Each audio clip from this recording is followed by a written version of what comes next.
Expedip, c'est une start-up issue du laboratoire d'informatique de Grenoble, le LIG. C'est une start-up issue d'un transfert de technologie. Notre proposition, c'est on fournit le premier framework de deep learning auto-explicable au monde. C'est-à-dire qu'au lieu de générer une boîte noire, qui est un modèle performant mais dont on ne comprend pas le fonctionnement, on génère une boîte transparente qu'on peut comprendre, qu'on peut optimiser et qu'on peut expliquer pour répondre à la confiance qu'attendent les utilisateurs sur l'IA, répondre aux problématiques de conformité réglementaire et de gestion du risque du déploiement de l'IA.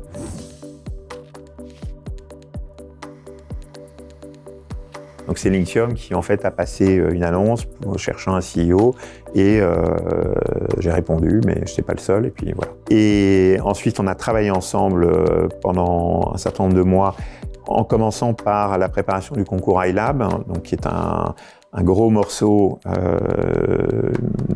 mais extrêmement structurant, positivement structurant pour développer une start-up. Puis on a créé la start-up et après on a déployé un plan qui est passage du code labo au code industriel, sortie d'un produit et en parallèle début de commercialisation, etc.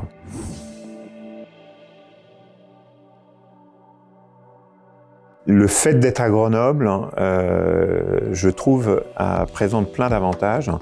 D'abord, il y a un vrai écosystème ça veut dire des gens qui se connaissent, qui sont habitués à travailler ensemble, qui se renvoient la balle les uns et les autres. Vous avez les banques commerciales sont impliquées, les labos, il y a une collaboration étroite entre UGA, Linxium, UGA, Floralis, Floralis, Linxium. Tout le monde se parle, tout le monde agit de concert et ça, c'est très, très, très appréciable. Voilà. Je trouve qu'il y a une dynamique qui est unique.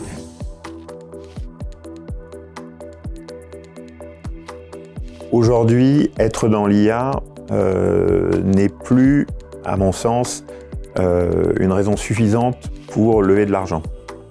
Si vous voulez, ce que cherchent maintenant les investisseurs, ce qu'ils veulent, c'est des technologies qui font de l'argent. Donc, si vous voulez, avant, il suffisait de dire je rajoute une brique d'IA et tout le monde trouvait ça super.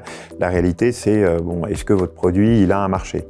Voilà. Donc, ce qui est intéressant, c'est de montrer son pipe commercial, qu'il y a des grosses perspectives et c'est ça que les investisseurs achètent.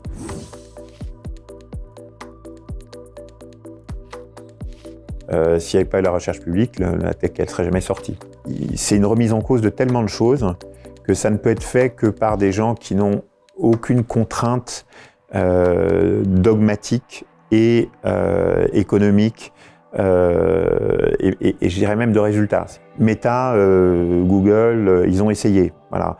La DARPA, elle a commandé à des labos américains, de grandes facs américaines qui fonctionnent selon... ils ne sont pas dans le logique de recherche publique, pareil, d'essayer de trouver. Personne n'a trouvé et il y a une raison, c'est que les gens ont un certain nombre d'objectifs, répondent à un certain nombre de contraintes. Il y a une liberté dans la recherche publique qui permet de mettre au point ce type d'innovation majeure et il faut le saluer.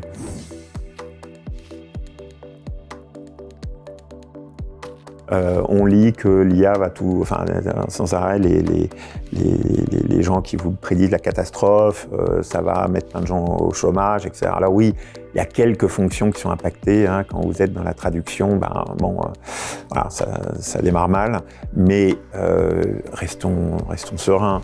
C'est la même chose que quand moi je suis arrivé en entreprise, on commençait à servir des micro-ordinateurs et tout le monde disait bientôt il y aura plus de secrétaire, il y aura plus de ceci, il y aura plus de cela.